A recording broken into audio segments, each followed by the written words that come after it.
Saya terus terang itu motornya warna abu. Iya. Bukan biru, kita kayak biru nih, ini birunya kapan nih? Iya. Ini biru seperti ini. Kalau abu kan lain kan? Iya. Ibu kayak seragam SMA kan ada muda, ada gimana abu juga.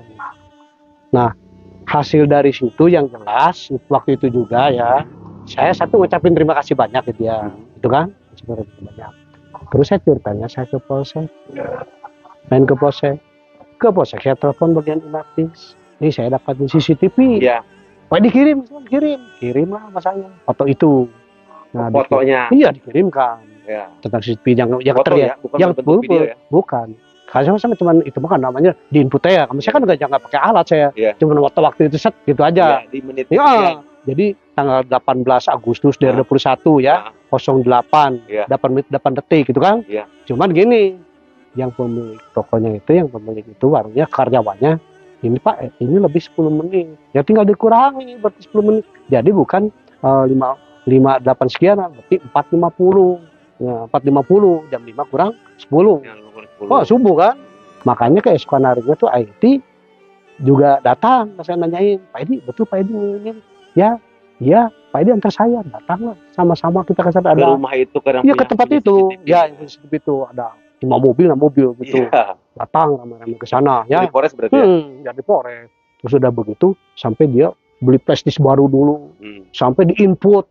Ya. Nah, kan setidaknya itu kan semua mungkin lalu lintas atau lalu lalangnya mereka ada di situ menurut saya. Meskipun kita dengan jarak TKP jauh, tapi jauh aja ke berapa. Itu kan banyak berbagai macam cara lah kalau namanya pengembangan atau pembuktian di lapangan kan banyak lah sebetulnya kan. Nah udah begitu tuh saya bukannya apa-apa, saya tuh dari situ udah saya sampaikan, udah itu ininya, tapi ternyata untuk juga lanjutannya tak apa gitu kan, tak apa. Tapi kan saya udah sampaikan juga gitu kan. Nah terus makin kesini temuan-temuan saya ya, seperti saya waktu 22 juga saya udah itu, saya pas mau ke toilet di kamar mandi, pas gudang buka, saya melihat ada motor Scoopy itu kan? Motor Scoopy, tapi saya kan membantu itu sekarang untuk pengungkapan. Kenapa surat ini saya nggak buat seperti lap info, lapsus, lapju, misalnya ke Intel, ya? Saya karena ini udah ditangani oleh Serse, ini kan represi penindakan. Untuk pengungkapan, makanya saya diberikan ke dia. Yang titik terang justru dengan berdata biar terang. Tapi selama ini entah apa. Ya, itulah saya terus terang Pak. Kalau hasil analisa saya, evaluasi saya selama ini. Nah dari situ saya terus ngambil langkah-langkah. Dari bulan April 2023, saya ada semingguan kurang lebih saya datang ke keluarga ini. Udah mau 2 tahun kan? Saya datang ke keluarga korban, Bu Tuti itu. Keluarga Bu Tuti ya. Ada Bu Ida, Bu siapa di situlah. Saya situ silaturahim aja. Mereka juga nggak mungkin lupa lihat saya. Kalau saya tahu dia sering ke kantor waktu itu kan, baru waktu dipanggil. Nah saya datang ke dia dengan tujuan satu kita silaturahim. Keduanya kok selama ini ibu sebagai korban kok diam-diam aja, ada apa kendalanya, saya ngobrol-ngobrol dengan dia gitu kan. Terus barangkali selama ini dari keluarga Yosep, Pak Ayon ada yang pernah sini enggak, atau dalam ini memberikan sesuatu apa-apa gitu kan, yang dikhawatirkan, saya membantu menolong, tapi ada suatu hal yang bisa tentunya mempersulit untuk pengungkapannya ini karena ada sesuatu yang udah masuk ke keluarganya, sehingga kan bisa saling menutupi ya. Karena ini juga menurut saya udah kejahatan dan keluarga, udah saling menutupi, adanya oknum yang ikut berkompetisi di situ.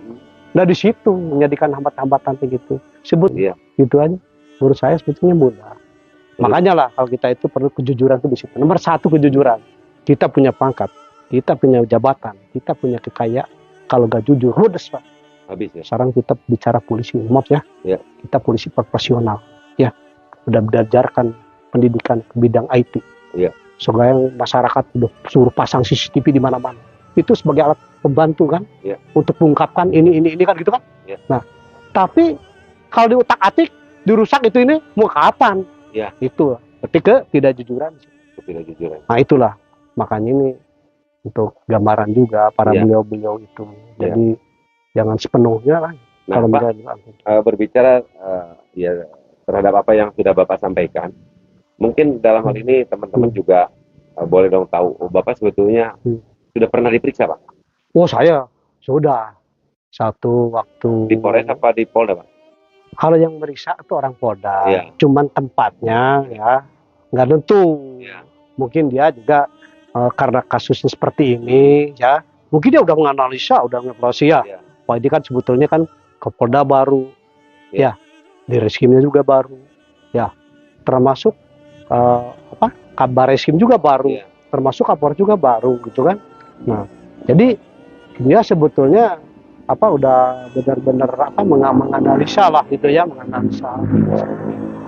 Nah, tadi apa tuh, Pak? Yang ini lagi tolong ini apa tadi? Bilang apa bersama? Ya. Ya, ya maksudnya tuh Bapak pernah diperiksa beberapa kali gitu.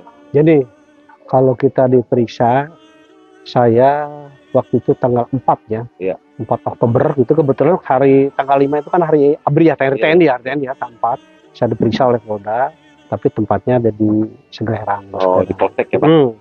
Jadi yang kemarin yang kedua itu kita sebetulnya pemeriksaan tambahan. Ya. Pemeriksaan tambahan. Jadi kebetulan tanggal 21 kan hari Kamis kan, ya, hari itu Kamis. Bertempat di Polsek Jancagak. Polsek Jancagak gitu. Polsek Jancagak. Itu kayaknya kalau menurut saya berkas ini kan udah ke pengadilan kan. Ya. Di dalam masalah ini kan perlu pembuktian gitu kan. Sehingganya mungkin kalau kita mencari barang bukti ini ke siapa? Ya mungkin Polda selama ini kan dengan keseriusannya dia kan udah mempelajari. Oh, si Anu misalnya. Ya. Nah ini Piro minta keterangan karena dia yang tahu waktu itu misalnya tentang CCTV, tahu tentang ini kan merupakan bukti. Ya. Seperti CCTV itu, seperti motornya itu, NMAX ya. itu kan di sana. Itu kan untuk memperkuat. Ya, untuk memperkuat bahwa benar si A itu keberadaannya ada di TKP. Misalkan gitu kan? Gitu kan? Pak, kita kembali. Tadi yang pertama Bapak kan menyampaikan bahwa yang menemukan kalung dan ditujukan kepada petugas saat itu adalah Bapak yang pertama itu. Itu juga Bapak sampaikan kan ke penyidik? Udah sampaikan. Makanya saya teringat kepada bagian otopsi ya, Bu Mestri, Bu Suhastri ya, Komisi itu kan. Nah saya itu makanya bahwa Tuti dibunuh sampai jam sekian, bahwa jam 4 sekian, itu kan kalau menurut saya identik dengan dia. Karena kan Amel itu kan dibunuhnya kan tuh waktu mau sholat subuh kan, jam 4-an ke sana. Ada persetujuan. Iya, ada begitu menurut saya. Cuman waktu itu mungkin entah apalah. Saya kan sebagai ini, cuma saya pakai aja. Ya. Cuman saya terus saja apa yang mendorong saya termotivasi terus mengikuti dari awal gini begitu terus. Karena saya lihat di YouTuber. Ya. Terus kalau tapi terkadang buang duit juga. Iya, otomatis itu kan sebagai juga pengorbanan sesuai fungsi dan profesinya kan gitu kan.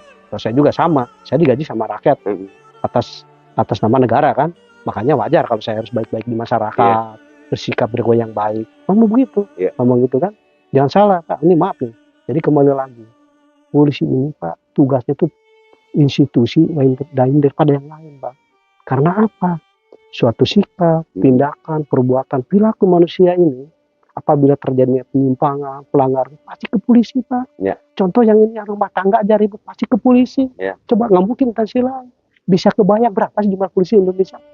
Dengan TNI aja masih 1 juta kurang. Paling polisi ini sekarang antara 480 berapaan lah gitu dah. Gitu. TNI berapa 415.000 atau belum. Makanya terus terang aja ya, memang kita dianggap takut itu berat Pak. Jangan salah berat, tapi perlu bangga, perlu disyukuri. Ya sesuai dengan apa yang Bapak ketahui tentunya, Bapak lihat, Bapak dengar, Bapak alami, itu sudah disampaikan kepada penyidik, yang tentunya penyidik saat ini juga loh Pak, yang kelihatannya penyidik saat ini itu betul-betul serius untuk bagaimana ingin mengungkap kasus ini. Nah, udah Bapak sampaikan semuanya. Ya. Itu apa namanya? Apakah respon dari penyidik itu seperti apa Pak sekarang? Kalau saya ini terus terang aja mengucapkan terima kasih banyak terhadap bapak-bapak kita, rekan-rekan kita, baik yang dari Polda, termasuk dari Polres juga sama, dari Polsek juga, karena masih banyak Pak polisi yang jujur, polisi banyak yang baik, ya gitu kan? Nah dari masalah ini, makanya saya ucapkan terima kasih banyak. Sekarang ini penuh keseriusan Pak, apa dilihat di latar belakangnya ini, baik Kapoldanya atau termasuk di reskrimnya, ya Pak Sarban, Bapak Kombes Pol Kurawan. Kombes Kurawan itu kan gitu. Bapak dari saya lihat diperhatikan di masyarakat aja udah gimana. Itu wah bener Pak. Semangat sekali. Bener sekali. Luar biasa. Saya ini ya gitu ya. Teriuh dalam masalah ini gitu ya. Bagus lah gitu ya. Ya. Nah, terus mudah-mudahan ini cepat terselesaikan. Ya. Bapak-bapaknya sehat, ya. Diberikan kelancaran, nggak ada hambatan lah gitu istilahnya ya. Saya mah itu aja lah yang kita sampaikan kepada beliau-beliau gitu ya. Saya juga ini mohon izin, mohon maaf juga ya, makanya saya karena diinginkan oleh Bapak, oke lah, ini karena perkembangan saya sebetulnya dengan seperti ini kita diwawancara, saya yang menjadikan mengkhawatirkan, takutnya sedang ini proses, ini sedang persidangan, takutnya ada orang membuat opini-opini lain, gitu kan yang gitu kan. Nah, saya terus terang lah, memang akui kenapa saya sampai mendalami terus sampai saya, udah pingin sampai menyelesaikan kasus ini. Karena apa? Satu, saya juga tadi dengan YouTuber itu di mana-mana ya. Tentang inilah kayak memojokkan institusi Polri gitu kan. Ya. Padahal kan tidak semua Polri seperti itu. Betul. Ya. Ya. Itu cuma oknum aja, beberapa aja ya, gitu kan. Nah, terus kepada rekan-rekan juga sebetulnya dengan kasus ini mau dilema juga ya, dilema untuk institusi Polri itu gitu ya. Tapi kan tidak dengan mengungkap suatu kasus CCT ini tidak akan mengurangi cita Polri kan. Ya. Kan lebih terangkat sebetulnya, lebih terangkat. Ya. Adapun yang menghambat itu kan oknum ya. Ya. Nah, memang itu resiko oknum ya. Ya. Nah, resiko oknum, tapi kan itu juga ini menjadikan suatu pembelajaran, jadikan ilmu buat kita semuanya, terutama anggota-anggota Polri yang masih muda, yang masih aktif, masih lama tugasnya. Ini untuk pembelajaran, untuk generasi Polri juga. Apabila menemukan suatu permasalahan itu jangan anggap sepele lah. Ya. Terhadap kasusnya kan sepele. Apalagi itu jadi cermin. 340 ini kan jadi contoh. Ini kan udah jelas kan? Ya. Ya. Pasalnya udah jelas kan? Ya. 340, 338. Ya. Udah dinyuntukkan ini 55, 56 jelas kan? Ada turut serta atau turut membantu turut serta di situ ada di ini kanan gitu kan. Nah, makanya hal macam inilah. Makanya kembali lagi kepada jati dirinya gitu kan.